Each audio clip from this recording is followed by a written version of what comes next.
Selamat sore Pak, saya Amelia Griselda. Saya akan mempresentasikan tentang stres respon pada tanaman hidrilla sebagai syarat pemenuhan penilaian akhir praktikum mata kuliah biologi. Tujuan praktikum 1. Mengamati perilaku tumbuhan pada berbagai jenis kondisi tumbuh. 2. Mengamati respon tumbuhan dalam keadaan tercekam.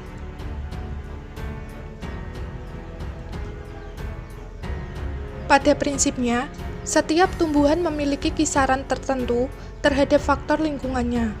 Prinsip tersebut dinyatakan sebagai hukum toleransi Selford yang berbunyi, setiap organisme mempunyai suatu minimum dan maksimum ekologis, yang merupakan batas bawah dan batas atas dari kisaran toleransi organisme itu terhadap kondisi faktor lingkungannya. Suhu sebagai faktor lingkungan dapat mempengaruhi produksi tanaman secara fisik maupun fisiologis. Secara fisik, suhu merupakan bagian yang dipengaruhi oleh radiasi sinar matahari dan dapat diestimasikan berdasarkan keseimbangan panas. Secara fisiologis, suhu merupakan salah satu penghambat dalam proses fisiologis untuk sistem produksi tanaman ketika suhu tanaman berada di luar suhu optimal terendah atau tertinggi. Cekaman panas. Panas berlebihan dapat mengganggu dan akhirnya membunuh suatu tumbuhan dengan cara mendenaturasi enzim-enzimnya dan merusak metabolisme dalam berbagai cara. Salah satu fungsi transpirasi adalah pendinginan melalui penguapan. Cuaca panas dan kering cenderung menyebabkan kekurangan air pada banyak tumbuhan. Penutupan stomata sebagai respon terhadap cekaman ini akan menghemat air, namun mengorbankan pendinginan melalui penguapan tersebut.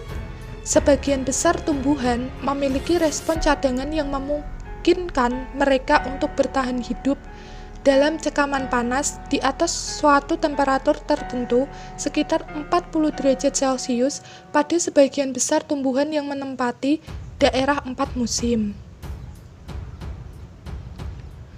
Sel-sel tumbuhan mulai mensintesis suatu protein khusus dalam jumlah yang cukup banyak yang disebut protein kejut panas, memungkinkan mengapit enzim serta protein lain dan membantu mencegah denaturasi. Cekaman garam. Peningkatan konsentrasi garam akibatnya terjadi peningkatan tekanan osmotik. Cekaman garam merupakan cekaman yang kompleks. 1. Menyebabkan kekurangan air karena pengaruh osmotik garam. 2. Menimbulkan efek toksik karena kelebihan ion sehingga mempengaruhi metabolisme. 3. Secara langsung pengaruh garam terhadap organ fotosintesis. 4. Secara tidak langsung penurunan kecepatan fotosintesis. Mekanisme adaptasi tanaman karena adanya cekaman osmotik untuk mencegah dehidrasi sel disebut osmoregulasi. Efek dari cekaman garam yaitu 1. Berpengaruh pada struktur tanah atau porositas turun. 2. Menyebabkan kering fisiologis sehingga tumbuhan sulit memperoleh air dan nutrisi. Berikut adalah tanggapan tanaman terhadap cekaman garam.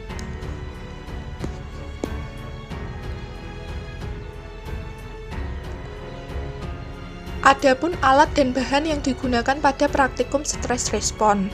Alat yang digunakan: 1. Botol mineral 600 ml sebanyak 4 buah. 2. Corong. Dan yang ketiga balon sebanyak 4 buah. Dan bahan yang digunakan pada praktikum stres respon: 1. Tanaman hidrilla sebanyak 12 helai. Dan 2. Garam tanpa yodium. Berikut adalah metode kerja pada praktikum stres respon.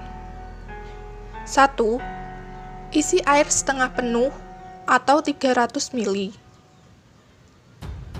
2. Botol 1 tidak diberi garam, botol 2 1 sendok teh garam, botol 3 2 sendok teh garam, dan botol 4 3 sendok teh garam. Ketiga, ditutup kemudian dikocok hingga larut. 4. Masukkan hidrilla pada setiap botol, masing-masingnya 3 helai tanaman hidrilla. 5. Tambahkan air sampai penuh, yaitu 600 ml. 6. Tutup dulu kemudian kocok sedikit. 7. Ganti tutup dengan balon dan disolatif. Dan yang terakhir, amati 12 jam dari jam 8 pagi, kemudian 24 jam, dan terakhir 48 jam. Amati jumlah gelembung dan warna daunnya. Dari praktikum yang telah saya lakukan, didapatkan data sebagai berikut. Strip, tidak ada gelembung, plus menghasilkan sedikit gelembung, plus menghasilkan banyak gelembung, dan plus menghasilkan gelembung yang sangat banyak. Pada jam ke-0, masing-masing botol belum menghasilkan gelembung sama sekali. Setelah 12 jam kemudian, saya amati kembali, terdapat gelembung yang cukup banyak pada botol pertama, gelembung yang sangat banyak pada botol kedua, dan gelembung yang sedikit pada botol ketiga dan keempat. Setelah 24 jam kemudian saya amati kembali, pada botol pertama menghasilkan gelembung yang sedikit, pada botol kedua menghasilkan gelembung yang cukup banyak, sedangkan pada botol ketiga dan keempat tidak menghasilkan gelembung sama sekali. Dan pada pengamatan terakhir, botol pertama masih menghasilkan gelembung tetapi sedikit, sedangkan botol kedua, ketiga, dan keempat sudah tidak menghasilkan gelembung sama sekali. Sedangkan untuk warna daunnya, pada jam ke-0, masing-masing botol menghasilkan warna daun hijau segar. 12 jam kemudian, saya amati kembali, botol pertama menghasilkan warna daun hijau tua, botol kedua, ketiga, dan keempat menghasilkan warna daun hijau muda. Begitu juga pada pengamatan jam ke-24, dan pada pengamatan jam terakhir atau ke-48 jam, botol pertama berwarna hijau tua, botol kedua, ketiga, dan keempat berwarna hijau muda dengan sedikit warna coklat di pucuk daunnya.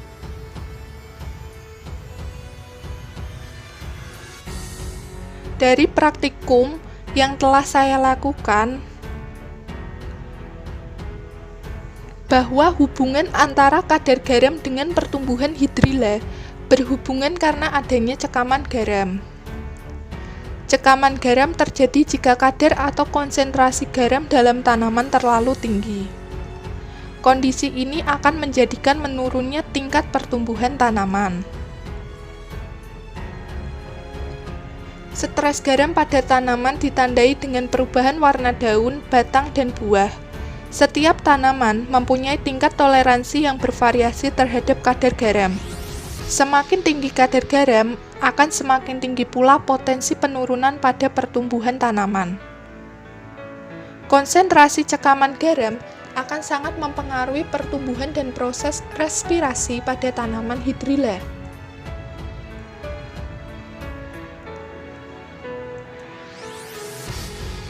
Kesimpulan yang dapat diambil dari praktikum stress respon pada tanaman hidrilla. Yang pertama, konsentrasi garam berlebih akan membuat stres pada tanaman yang mengakibatkan tanaman terhambat pertumbuhannya. Yang kedua, konsentrasi garam yang berlebih juga akan membuat tanaman tidak melakukan respirasi sehingga tanaman menjadi layu dan akhirnya mati.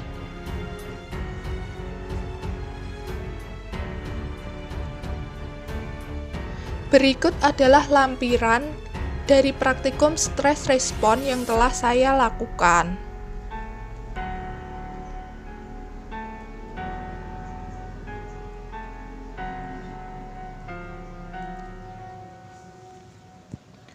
Sekian presentasi dari saya. Mohon maaf bila ada kesalahan dalam pengucapan dan penjelasan saya. Terima kasih atas perhatiannya dan selamat sore.